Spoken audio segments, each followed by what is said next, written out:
सारी गतिविधियां सुचारू रूप से संचालित हो रही होंगी। और यदि कहीं समस्या है तो बैठक में बात करिए और मिलजुल कर निदान करिए। याद रखिए, समिति में केवल नाम के लिए नहीं रहना है, बल्कि काम के लिए रहना है। और काम बोलने से नहीं होता, काम दिखता है। विद्यालय को देखकर ही पता लगाया जा सकता है कि वहां की विद्यालय शिक्षा समिति ने काम किया है अथवा नहीं। चलिए देखते हैं बेगूसराय जिले के एक ऐसे ही विद्यालय को जिसे वहां की विद्यालय शिक्षा समिति ने अपने प्रयासों से एक नए रूप और रंग में ढाल दिया है।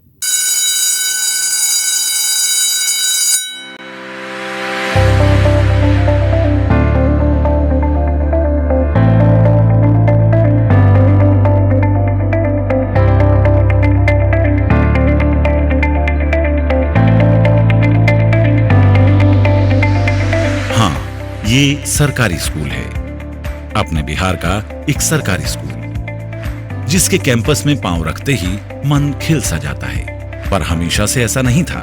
पहले मोहनपुर अपनी आपराधिक छवि के लिए कुख्यात था, पर आज मोहनपुर का नाम सुनते ही आंखों के सामने मोहनपुर आदर्श माध्यमिक विद्यालय की आकर्षक छवि उतर आती है। इस बदलाव को संभव बनाया विद्यालय के शिक्षकों, कर्मचारियों और स्थानीय समाज ने, यानी विद्यालय शिक्षा समिति ने।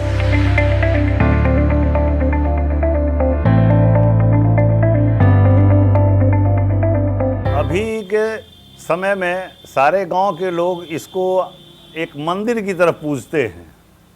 और यहाँ जो आपने देखा होगा बागवानी जो आगे लगा हुआ है, फूल पत्ती जो भी लगा हुआ है, तो उसकी रक्षा भी गांव वाले करते हैं।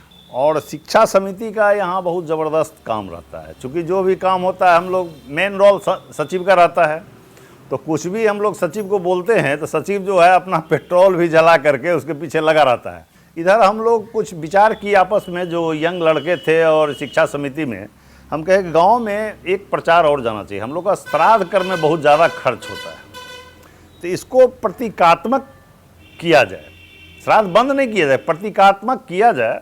और इसमें जो राशि खर्च होती है उस राशि को स्कूल के विकास में दान दिया जाए। सरकार का प्रयास है कि पहले की तरह ही पठन पाठन के साथ ही विद्यालय की तमाम गतिविधियों में समुदाय की पूरी भागीदारी हो, बच्चों को गुणवत्तापूर्ण शिक्षा मिले, इसे समुदाय सुनिश्चित कराए।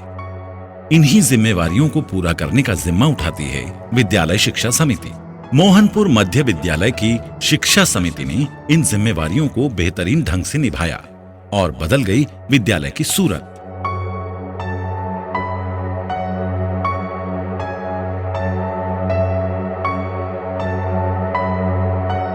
यहाँ के समुदाय के लिए ये विद्यालय देवालय की तरह है जिसकी वे पूजा करते हैं। और जब कोई समाज किसी प्रांगण को अपने दिल में बसा ले तो फिर उसे सुंदर से सुंदरतम बनने से भला कौन रोक सकता है।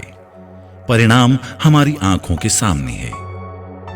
घर का काम करके अपना काम करते हुए और यहाँ भी टाइम देते हैं। कोई दिक्कत यहाँ पर जब होता है तो शिक्षा समिति का बैठक होता है, उसमें हम सब लोग टाइम देते हैं, वहाँ पर सब लोग जुटते हैं। इसीलिए वहाँ पर सब प्रस्ताव रखा जाता है। जो दिक्कत है विद्यालय में वे उसको यहाँ रखा जाता है, उसको ग्रामीण लोग सब उसको पूर्ति करते हैं। इसलिए विद्यालय का विकास आगा होता है। ये सबको पता है कि सरकार द्वारा विद्यालयों के संचालन के लिए फंड बराबर ही दिया जाता है। फिर सवाल उठता है कि इस विद्यालय की व्यवस्था इतनी शानदार कैसे है। जवाब सीधा है, समुदाय और विद्यालय के बीच बेहतरीन तालमेल और अपने विद्यालय को सफलता की बुलंदी पर ले जाने का जज्बा। अन्य जगहों में ये ऐसा होता है, या हम जो सुनते हैं कि शिक्षा समिति एक बैठक कर लेती है, वो अपनी जवाबदेही से। यहाँ है कि बच्चों को स्कूल तक पहुँचाने में शिक्षा समिति की बहुत बड़ी भूमिका है। हमारा जितने भी सदस्य हैं वो वार्ड के अनुसार अपने अपने को बांट लिया है उन्होंने, और उस वार्ड से बच्चों को स्कूल तक पहुंचाना, और अगर बच्चे किसी कारण से यहाँ लगातार अनुपस्थित रहे हैं तो उसके कारणों से विद्यालय को अवगत कराना, ये एक रेगुलर उन लोगों का काम है। और शैक्षिक व्यवस्था में हम लोग ज़्यादा काम कर पाते हैं, इसका कारण ये भी है कि विद्यालय शिक्षा समिति के मेंबर मध्याह्न भोजन में बहुत एक्टिव रहते हैं। यानी वो आते हैं, गुणवत्तापूर्वक चीज़ों को वो चयन करके लाते भी हैं, खाना बनवाते भी हैं, खाना परोसने तक वो ज़रूर रहते हैं, कोई न कोई एक। और हमारा जो पंजी है उस पंजी पे वो अपना दर्ज करके हस्ताक्षर वगैरह सब कुछ दर्ज करके ही वो जाते हैं। ये शिक्षा समिति की चीज़ है। जैसे हमारी कोई कमी होती है, जैसे हम चाहते हैं, तो शिक्षा समिति ऐसे व्यक्तियों को ढूंढते भी हैं पूरे गांव में और उनको हमारे तक लाते हैं कि सर ये गांव के ये आदमी हैं और ये इनसे क्या चीज़ ये चीज़ आपने बोला था कि एक टेलीविज़न नहीं है बड़े ये, तो ये चीज़ ये दे सकते हैं। और उनसे विद्यालय को डायरेक्ट वो लोग जोड़ देते हैं। यानी शिक्षा समिति एक समाज को विद्यालय से जोड़ने में बहुत सशक्त यहाँ भूमिका निभाती है। इसके कारण जब ये प्रश्न उठता है कि मध्य विद्यालय मोहनपुर को इतना फंड कहाँ से मिलता है, तो हम लोग हंस के बोलते हैं कि ये विद्यालय शिक्षा समिति का योगदान है और उनके योगदान के कारण ही ये सब संभव हो पा रहा है।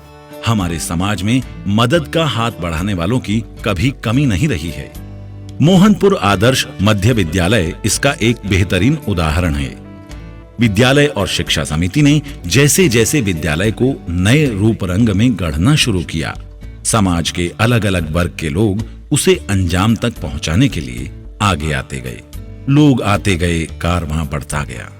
शिक्षा समिति की पहल पर स्थानीय समुदाय से पढ़े लिखे युवा भी विद्यालय के बच्चों की शिक्षा में अपना अंशदान देने के लिए आगे आते रहे।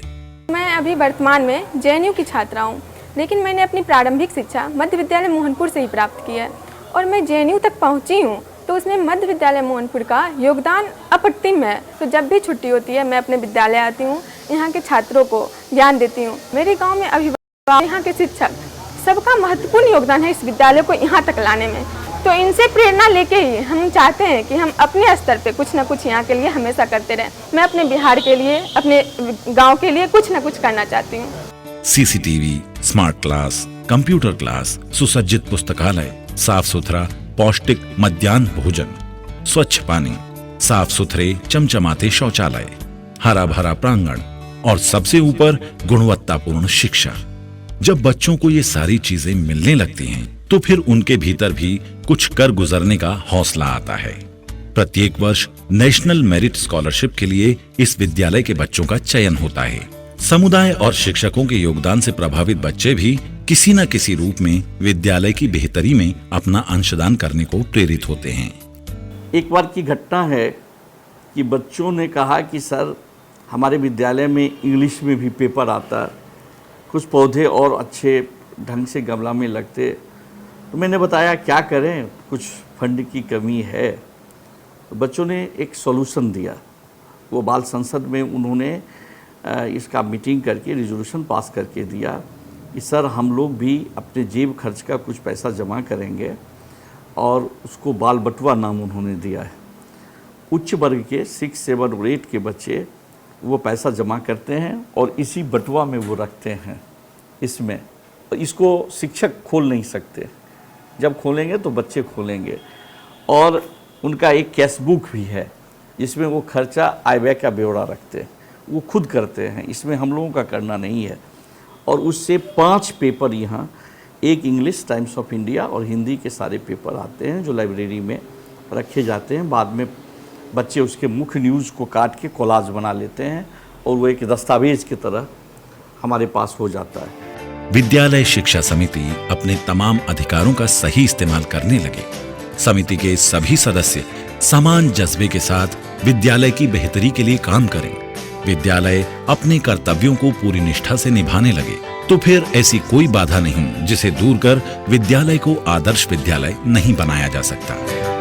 शिक्षक, कर्मचारी, शिक्षा समिति, अभिभावक, बच्चे, समुदाय जब सब एक साथ आगे आते हैं, तब कोई विद्यालय बनता है, आदर्श विद्यालय। मोहनपुर आदर्श मध्य विद्यालय में यही हुआ।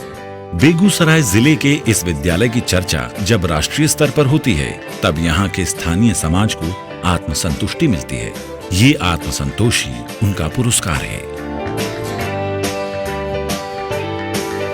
रुकिए, कहानी अभी खत्म नहीं हुई। बेगूसराय जिले के ही एक और विद्यालय की